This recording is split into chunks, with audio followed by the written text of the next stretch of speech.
मारा जाएंगे। सबसे पहले तो मैं धार में आज मैं भारतीय जनता पार्टी के बूथ विस्तारक अभियान पार्ट 2 जो बूथ सशक्तिकरण का अभियान है उसके निमित्त आज जो 10 तारीख 14 से लेकर के 24 तक पूरे मध्य प्रदेश की भारतीय जनता पार्टी बूथों पर इस अभियान में लगी है। माननीय मुख्यमंत्री जी भी, हमारे सभी कैबिनेट के मंत्री और पूरी भारतीय जनता पार्टी इस अभियान में बूथों पर पहुंची है। आज मैं भी उस निमित्त मनावर विधानसभा में 2 बूथों पर आज मैं रहूँगा और उस बूथ सशक्तिकरण के अभियान में प्रत्येक बूथ पर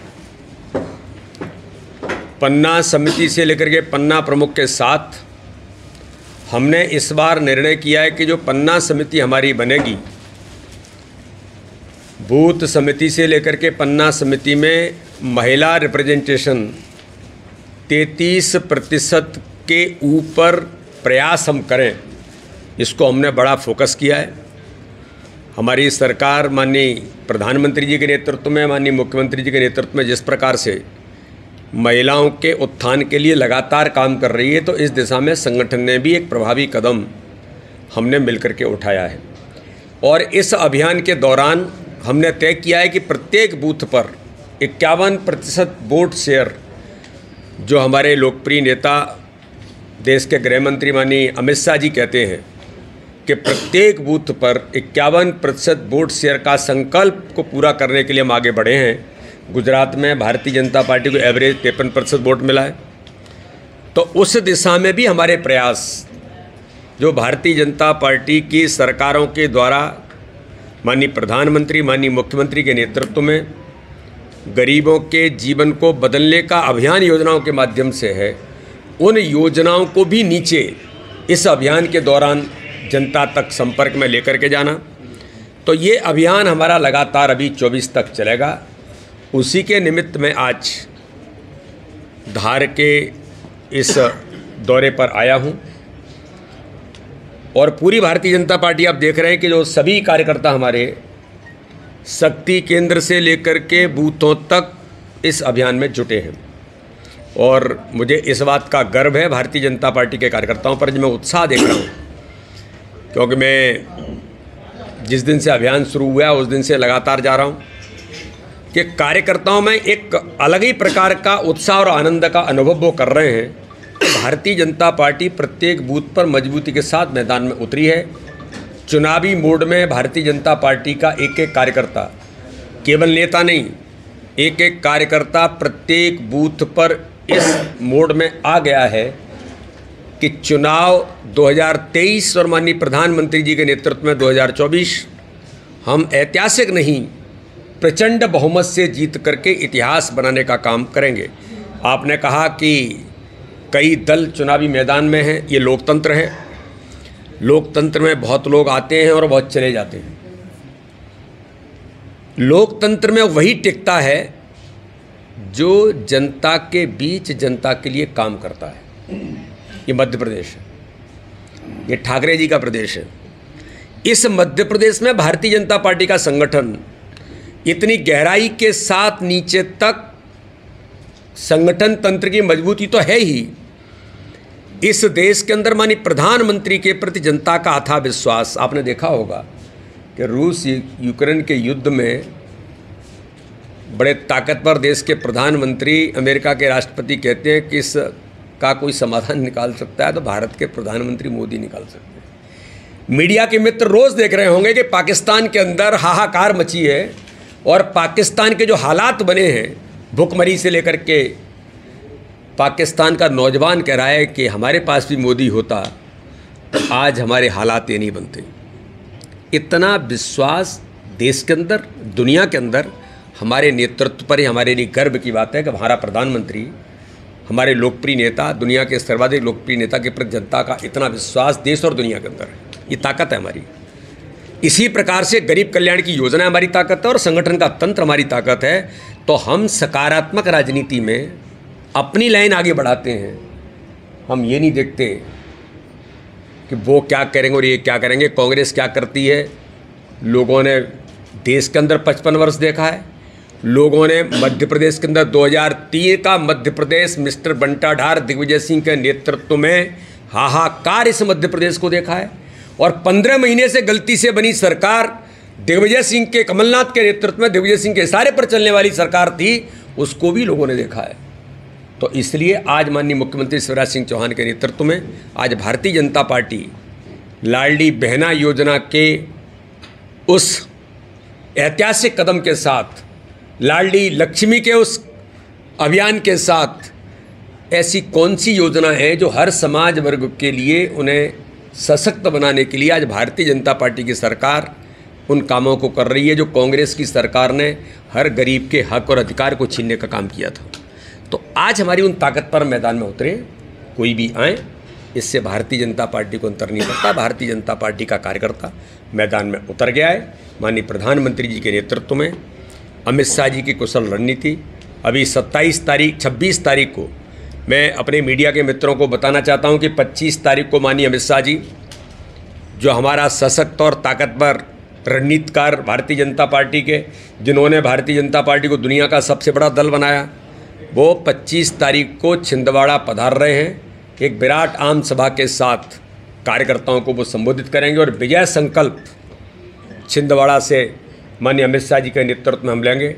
साथ में ही 26 तारीख को, पहले 27 तारीख तय हुई थी, लेकिन अब माननीय राष्ट्रीय अध्यक्ष जी ने 26 तारीख को भारतीय जनता पार्टी के नए प्रदेश कार्यालय के भवन के निर्माण का काम शुरू होगा। नवदुर्गे के पावन पर्व पर तो माननीय राष्ट्रीय अध्यक्ष जेपी नड्डा जी 26 तारीख को भोपाल पधार रहे हैं और भोपाल में कार्यकर्ताओं को भी संबोधित करेंगे। एक बड़ा सम्मेलन कार्यकर्ताओं का होगा प्रबुद्ध लोगों के साथ। आदरणीय नड्डा जी प्रबुद्ध लोगों को संबोधित करेंगे। तो ये दो बड़े अभियान अभी मध्य प्रदेश का सौभाग्य है कि माननीय राष्ट्रीय अध्यक्ष जी और माननीय अमित शाह जी का दौरा मध्य प्रदेश को मिला है।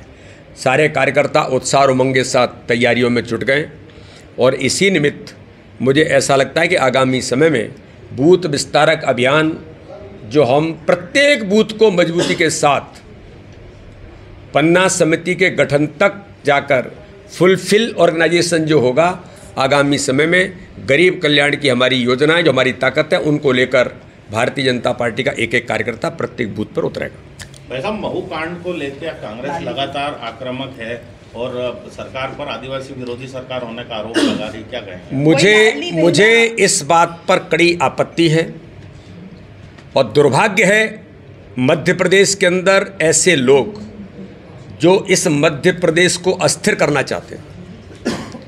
झूठ, छल, कपट की राजनीति करना, मैं तो कहता हूं कांग्रेस और झूठ ये एक दूसरे के पर्याय बन गए। अरे जुडिशियल इंक्वायरी, मजिस्ट्रेट इंक्वायरी हो रही है, इंक्वायरी में रिपोर्ट में जब आता है कि भाई क्या कानून, समाज, देश कानून से चलता है, क्या परिस्थिति थी, क्या हुआ है, मजिस्ट्रेट इंक्वायरी हो रही है, इंक्वायरी पर कुछ आता है तब आपको कहना चाहिए। आज मैं कहना चाहता हूं कांग्रेस के ट्विटर हैंडल पर यह लिखा जाना कि बलात्कार और इस प्रकार की चीज़ें उनके साथ ये हुआ, और ये शर्म आनी चाहिए। किस आधार पर कांग्रेस के ट्विटर हैंडल पर, ऑफिशियल पर ये बातें लिखी गई? आप इस मध्य प्रदेश का वातावरण खराब करना चाहते हैं। माननीय मुख्यमंत्री जी ने तत्काल ही इंक्वायरी पुटअप की, उन परिवार के साथ खड़े हुए, और जिसने वो घटना की सत्यता क्या है ये तो इंक्वायरी के बाद आएगा, लेकिन उसके बावजूद भी जहां वो उस परिवार के लोगों ने, आज जिन्होंने भी जब कंप्लेंट की है, वहां कहा गया तो उनके खिलाफ FIR हुई है, उनकी अरेस्टिंग हुई है। सारी चीज़ें होने के बाद कांग्रेस झूठ का पुलिंदा बन करके इस देश के अंदर और मध्य प्रदेश के अंदर खड़ी है। आपने देखा है कि उनके जो सर्वश्रेष्ठ कांग्रेस के उनके नेता हैं वो क्या कह रहे हैं।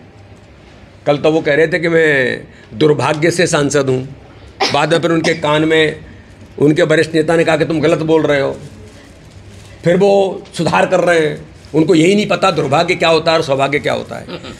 और दुर्भाग्य इस देश का कि इस प्रकार के नेतृत्व ने दुनिया के अंदर जाकर के भारत को बदनाम करने का काम किया। जिस दुनिया में नेतृत्व करने वाले जो लोग हैं वो हमारे प्रधानमंत्री को कहते हैं कि मोदी जी के नेतृत्व में रूस और यूक्रेन के युद्ध का समाधान निकल सकता है, और उधर राहुल गांधी जाकर के जिस प्रकार से भारत को बदनाम करने का काम करते हैं, झूठ बोल रहे हैं, कह रहे हैं मुझे बोलने नहीं दिया जाता। अरे मैं प्रत्यक्षदर्शी हूं, ये सांसद हमारे प्रत्यक्षदर्शी हैं। 50 मिनट तक आपको बोलने का अवसर मिल रहा है और आप कह रहे हैं मुझे बोलने का अवसर नहीं दिया जा रहा है। कहाँ जा रहे हैं? दुनिया के अंदर जाकर के कह रहे हैं। शर्म आनी चाहिए आपको। माफी इस देश से मांगनी पड़ेगी राहुल गांधी को। ये कांग्रेस है, 24 घंटे झूठ पर काम नहीं चलता। मोदी जी के नेतृत्व में देश आज जिस प्रकार से हर समाज वर्ग को साथ में लेकर के सबका साथ, सबके विकास और सबके विश्वास के मंत्र पर जो काम कर रहा है, तुम्हारे झूठ से न प्रदेश चलेगा न देश चलेगा। ये जनता कांग्रेस एक्सपोज हो गई है, कांग्रेस अस्तित्व खो रही है। दिग्विजय सिंह और कमलनाथ जैसे लोग दिन भर झूठ बोलते हैं। लाडली बहना की बात की आपने, तो धार जिले में सामूहिक विवाह जो करा रहे मुख्यमंत्री, भारी भ्रष्टाचार, इसके बारे में मैं आपके सवाल को सुनकर के कह रहा हूँ। मैंने रास्ते में जैसे ही ये सोशल मीडिया पर देखा, मैंने मेरे जिलाध्यक्ष को और मेरे प्रदेश मंत्री को पूछा कि घटना क्या है। आपको मैं आश्वस्त करता हूँ, अगर इसमें किसी प्रकार का भी किसी ने चाहे भ्रष्टाचार किया हो चाहे लापरवाही की हो, ऐसा कोई अधिकारी नहीं बचेगा। उन बेटियों के विवाह के उसमें किसी प्रकार का लेकुना होगा, ऐसे अधिकारियों के खिलाफ कड़ी कार्रवाई होगी और उन लोगों को जो संभव हो सकता है मैं इसके बारे में गंभीरता से बात करूंगा। सर कब कार्रवाई? मैं तत्काल, मैं नहीं, बिल्कुल मैंने इसलिए कहा ना, इस कार्रवाई होगी। बच्चियों की शादी कैंसिल हो गई। नहीं, मैं यही कह रहा हूँ ना, हल्दी लगी 24 घंटे इनको बेटी होती है तो अपन क्या करते हैं ये बताइए। वही मैं कह रहा हूँ ना, इसीलिए इनके खिलाफ कार्रवाई नहीं होगी, गंभीर कार्रवाई होगी, नहीं बचेंगे। कितने दिन में कह रहे हैं कार्रवाई का? मैं करूंगा बात, आज ही बात करूंगा। कितने दिन में आश्वासन है? अब ये मैं भारतीय जनता पार्टी का अध्यक्ष हूँ। मैं प्रशासनिक तंत्र में माननीय मुख्यमंत्री जी से बात करके इस पर गंभीरता से कार्रवाई होगी, ये मैं कह रहा हूँ। आप महू कांड में लाडली बहना पर भी FIR? नहीं, लाडली ये सब बातों की मुझे लगता है वो जुडिशियल मजिस्ट्रेट इंक्वायरी का विषय है। उसमें जो होगा उसके आधार पर चीज़ें तय होंगी। इसमें मुझे या किसी को बहुत कुछ बोलने की जरूरत इसलिए नहीं है, कानून अपना काम करेगा। सर कानून व्यवस्था पे मेरा सवाल है। जी कल हम गए थे, सारे तत्वों का पता लगा के मैं आया हूँ। मैंने तत्काल सांसद जी को भेजा, तत्काल बाकी लोग गए, भाजपा के लोग पहुंचे। सर कानून व्यवस्था पे मेरा सवाल है, धार में कानून व्यवस्था की स्थिति को लेके कि पुलिस की बंदूक छीनने वाले अपराधी नहीं पकड़े जा रहे हैं, बड़े बड़े माफिया, धार के भू माफिया नहीं पकड़े जा रहे हैं, IAS अधिकारी पे हमला करने वाले शराब माफिया नहीं पकड़े जा रहे हैं, तो इस पे क्या कहना चाहेंगे? मुझे तो नहीं लगता कि ऐसे लोग मध्य प्रदेश के अंदर बचेंगे। है ना सर, बचे बिल्कुल नहीं बचेंगे। मोदी जी ने कहा था कि रेवड़ी कल्चर नहीं चलेगा, लाडली बहना को किस तरह देखते हैं? नहीं, लाडली बहना ये कोई रेवड़ी कल्चर नहीं, इसको पैसे कौन भरेगा? महिला सशक्तिकरण है। आप बीजेपी चुनाव के